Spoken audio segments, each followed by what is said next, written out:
ഇത് എബിൻ ഇവ എപ്പോ നോക്കിയാലും സ്കൂട്ടിയില്ല. ബൈക്ക് നടന്ന സാധനം അവൻ കൈകൊണ്ട് തൊട്ടിട്ടില്ല. സ്കൂട്ടിക്കകത്ത് ഇവൻ ചെയ്യാത്ത വേലത്തരങ്ങളില്ല. പക്ഷെ ബൈക്കിന്റെ താക്കോലൊന്നും കൊടുത്ത് നോക്കിയാണ് തുടുക്ക് പറയും.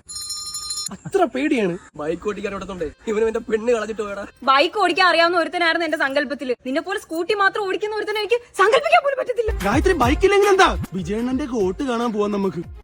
ചുമ്മാ തള്ളാതെ. ഇപ്പോഴത്തെ കാലത്ത് പയ്യന്മാർക്കെല്ലാം ബൈക്ക് ഓടിക്കാറി. കണ്ടാ പോലെ ഇങ്ങനെണ്ടാ പറയോ. ബസ് സ്റ്റാൻഡിലെ ഒരു പെങ്കൊച്ചി പോണ്ട്. നീ ആ ബൈക്ക് എടുത്തോണ്ട് പോയി വിളിച്ചോണ്ടാളാ. അയ്യോ ബൈക്ക് പറ്റത്തില്ല. അന്തരാ ബൈക്ക് പറ്റാത്ത. എടാ ഈ പുടിച്ച സ്കൂട്ടിയിലൊക്കെ എന്നടാ പോയി വിളിച്ചോണ്ടിരുന്നത്? എടാ മൊണ്ണേ സ്കൂട്ടിയെ പറ്റി നീ ഒരു അക്ഷരം നീയൊക്കെ ഉണ്ടായിരുന്നു.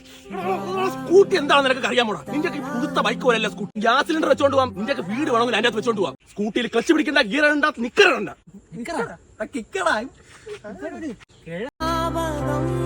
അതുകൊണ്ട് ഇനി മേല നിന്റെ സ്കൂട്ടിയെ പറ്റി ഒരു അക്ഷരം വേണ്ടി ഞാൻ പിന്നെ വിളിച്ചോണ്ട്. അത് വേണ്ട. നീ മറ്റേ പറഞ്ഞില്ല ബസ് സ്റ്റോപ്പിൽ വണ്ടി ഓടിക്കാൻ അറിയാമോ? വണ്ടി ഓടിക്കാൻ അറിഞ്ഞു.